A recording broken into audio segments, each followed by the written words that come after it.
Hey girlies, I wanted to give a video, to give some context about like what's happening as a snapshot in the world right now. Because how well it's affecting our family and our decisions and what I want to do and things like that.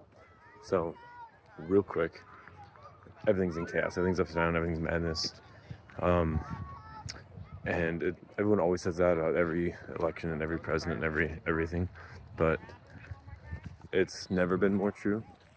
I'm used to having extremists on the left, on the right, saying, Greenpeace and pro-Nazi stuff, whatever. But with Trump being elected the second time, he's blowing up the economy on purpose, ruling as though he's a king through executive order. Congress is just letting it happen, like enabling it. So is the Supreme Court. And even though he's ruined every alliance and ally and crippled the economy, he still has 40% of the country still on his side or something crazy. Don't get it. But the effects on us is I'm worried about your individual rights as citizens, as women. I don't feel like it'll be safe here for you very soon. I'm thinking of the next 3 years, we'll probably have a series of small catastrophes that are going to lead us to being no longer democracy, no longer safe. Very unlikely to have the right to vote. Free speech is gone. You'll never be able to own a house. You won't be able to unionize. You won't be able to criticize or run for office. Or you may not be able to make decisions, not only about your body, but about like where to work or if you're allowed to work if you're not a man. Like, it sounds crazy to some people, but like I'm seeing it.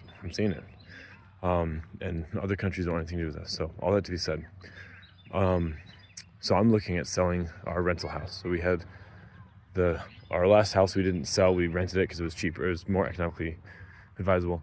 So I'm looking to sell it, make a bunch of money off it, about hopefully like $150,000. And then I'm also simultaneously trying to get qualified to teach in Ireland so that we can just get out of here. Until that happens, it's a very remote possibility. But if I can get those things in line and get a job offer, then I'm out. I'm out as fast as we can. I've talked to your mom about this a lot. I've talked to you guys about it. I've tried going to Germany, Liechtenstein, France, Switzerland, and the problem is nobody wants Americans. There's a lot of people trying to flee, and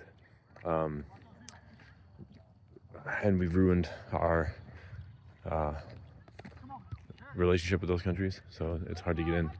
But I'm trying, until that happens, I'm trying very hard to make here work. That we're improving our house.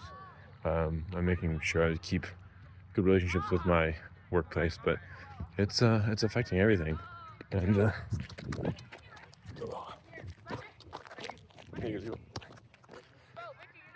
and I try to patiently, kindly, without sounding like a demagogue, explain it to people who are interested and close to me, like Tavish, and they just don't see the danger. They just don't see the impact. Everyone's like, "Oh, it'll never get that bad. It'll never get that bad. It'll never get that bad." But it's because we're accustomed to a certain way of things, and we don't want it to change. We don't want it to get as bad. I don't want it to get as bad. I'd like it to stay here. I'd like to not have to move. It's inconvenient. Uproot the family, friends, go to a place where, well, at least in Ireland we speak the language, but we don't know anything about where anything is.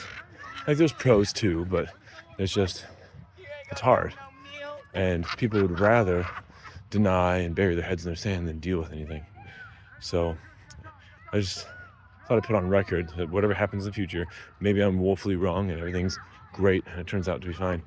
Hopefully. But I'm not optimistic. I think it's all going to blow up or meltdown or what do you want to call it. And things happen sooner than people think. I think we're on the order of a couple of years, maybe months. I think that one of the reasons I'm selling the house is I think in the next 6 months the housing market's going to, implode. So I'm worried, but I'm taking steps to mitigate the risk to me. while at the same time taking steps to continue as though nothing happened, right? I'm not putting all my eggs in one basket. I'm not running around like a chicken with a head cut off. I'm not being a prepper where I buy, $10,000 of, food storage and ammunition. I'm doing my best to keep, a level head and stuff. But it's a little bit crazy here. And hopefully this won't sound like a nut job video of me worrying more than I need to. But I'm worried that it'll sound like I was taking it way too not seriously enough, which would be even worse. So I love you. Hope things turn out better for you, and your future is far brighter than the bleak picture that I see. So talk to you later.